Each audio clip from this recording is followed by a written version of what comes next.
Assalamualaikum warahmatullahi wabarakatuh. Dunia Islam. Pengguna media sosial di tanah air belakangan ini membicarakan drama Malaysia berjudul Bid'ah atau Bidah. Bukan tanpa alasan, film tersebut meraup jutaan pasang mata penonton. Bahkan tak sampai 1 bulan rilis di aplikasi View, film ini mencuri perhatian, terutama karakter Walid yang diperankan oleh Faizal Hussein.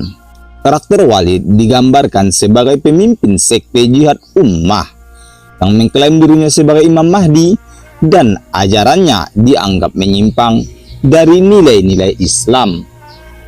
Beberapa adegan dalam serial ini seperti mencium kaki, meminum air bekas cucian tangan dan kaki, sentuhan fisik antara karakter perempuan dan Walid, serta penggambaran hubungan intim dalam konteks sekte sehingga menuai kritik dan tanggapan dari berbagai kalangan. Bahkan Laskar Aswaja Aceh mencekam film bidah ini. Laskar Aswaja Aceh merupakan sebuah organisasi yang menilai bahwa film bidah menyesatkan dan berpotensi mencemarkan ajaran Islam. Pembina Laskar Aswaja Aceh, Teguh Umar Rapsanjani, menyatakan bahwa film tersebut menggambarkan ajaran Islam secara keliru dan dapat memicu kebencian terhadap ulama. Menurut Tegake Umar, istilah bid'ah dalam Islam memiliki definisi yang jelas dalam konteks akidah. Akan tetapi, dalam film ini konsep tersebut disajikan dengan cara yang bisa memunculkan kesalahpahaman di kalangan masyarakat. Pembina organisasi tersebut juga mempertanyakan bagaimana film ini bisa lolos sensor dan ditayangkan secara luas tanpa kajian mendalam dari pihak terkait. Namun, kecaman tersebut justru memicu reaksi beragam dari netizen.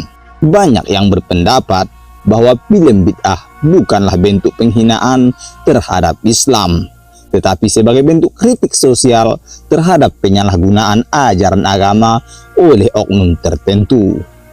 Beberapa netizen mengatakan bahwa kisah dalam film ini memang mencerminkan kejadian nyata yang pernah terjadi di beberapa tempat, sehingga justru menjadi pengingat bagi masyarakat agar lebih waspada terhadap praktik keagamaan yang menyimpang.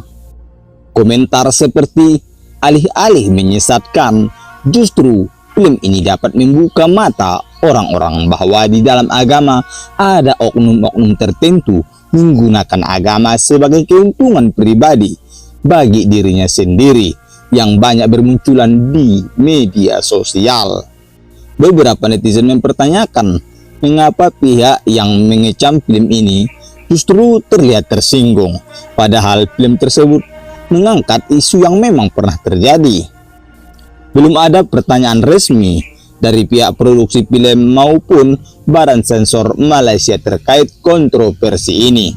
Namun perdebatan mengenai bagaimana agama dipresentasikan dalam dunia perfilman terus berlanjut, dengan netizen yang semakin aktif dalam memberikan perspektif mereka. Dan inilah beberapa tanggapan atau kritik pula dari para ustadz. Tanggapan Buya Yahya. Tanggapan Buya Yahya, sebelum menjawab pertanyaan, Buya Yahya lebih dahulu membahas soal hukum merunduk. Buya Yahya mengatakan merunduk di luar sholat jika punya hajat tidak ada masalah, bukan sebuah kesalahan dan dosa. Kita harus mencium lantai karena mencium baunya, maka merunduk kita.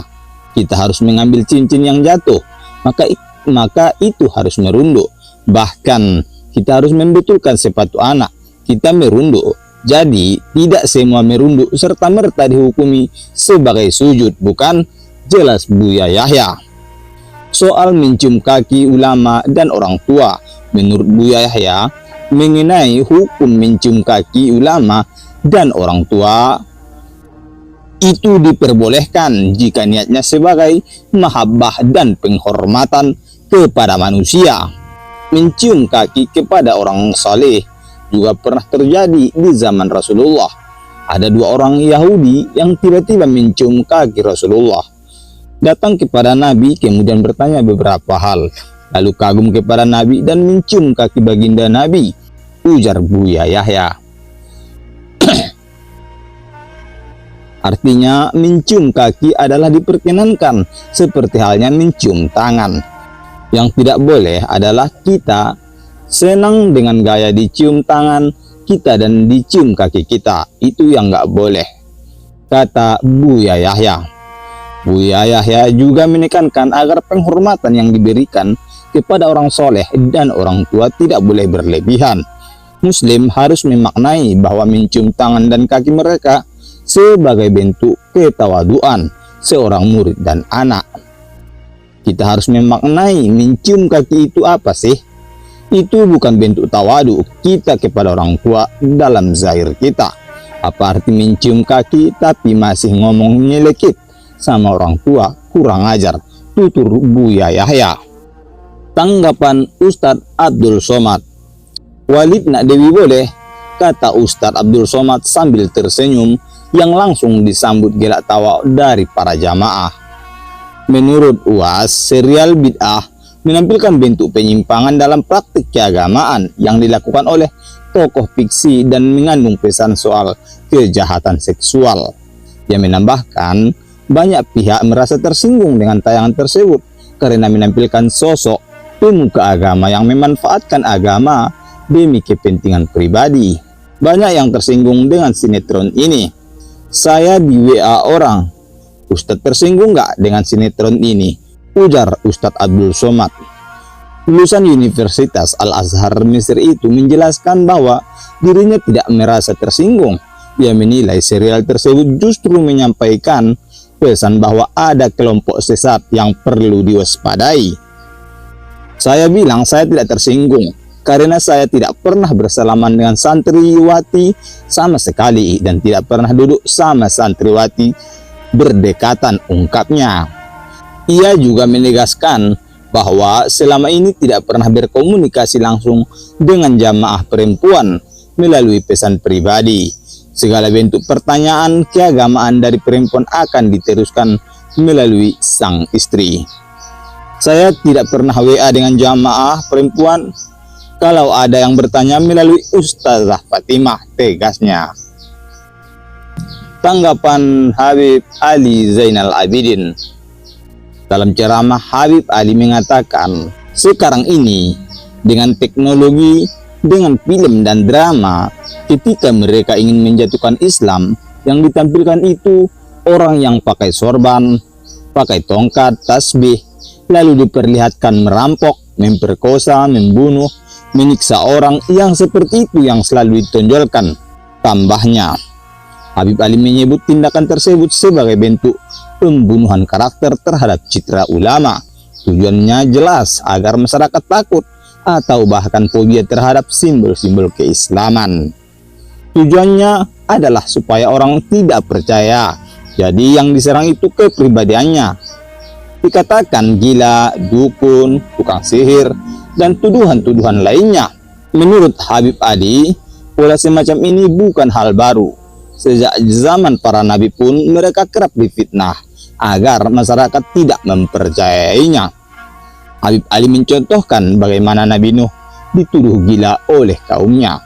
Beberapa banyak orang gila yang menuduh orang lain gila, padahal dirinya sendiri yang tidak waras, jelasnya.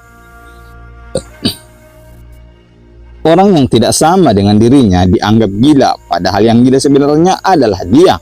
Meski demikian, Habib Ali tidak menutup mata bahwa ada segelintir orang yang menyalahgunakan atribut agama. Namun menurut media, harus menghadirkan narasi yang berimbang agar masyarakat tidak terjebak dalam generalisasi. Kalau yang ditampilkan hanyalah tokoh agama yang buruk tanpa menampilkan yang baik, orang akan mengira semuanya seperti itu, katanya. Harus ditunjukkan juga ada tokoh agama yang jujur, amanah, dan bersih. Melalui film seperti Bid'ah, Habib Ali khawatir masyarakat semakin dijauhkan dari para ulama yang justru memiliki peran penting dalam menjaga nilai-nilai Islam. Habib Ali menegaskan pentingnya tanggung jawab, moral, dan produksi karya visual, terutama yang menyentuh aspek keagamaan. Film bid'ah bisa saja berniat mengkritik penyimpangan, tetapi bila tidak ditampilkan secara adil, dampaknya bisa menjadi bumerang bagi citra Islam itu sendiri. Seperti yang disampaikan Habib Ali, yang disayangkan bukan hanya narasi dramatisnya, tapi juga cara sinema yang dipakai untuk membangun stigma terhadap agama dan para penjaganya. Sahabat dunia Islam, itulah sedikit pembahasan tentang film bid'ah yang lagi viral, film dari Malaysia. Semoga dengan mendengarkan video ini dapat menambah wawasan dan mengambil pelajaran. Terima kasih sudah menonton. Nantikan terus video selanjutnya dari channel Dunia Islam.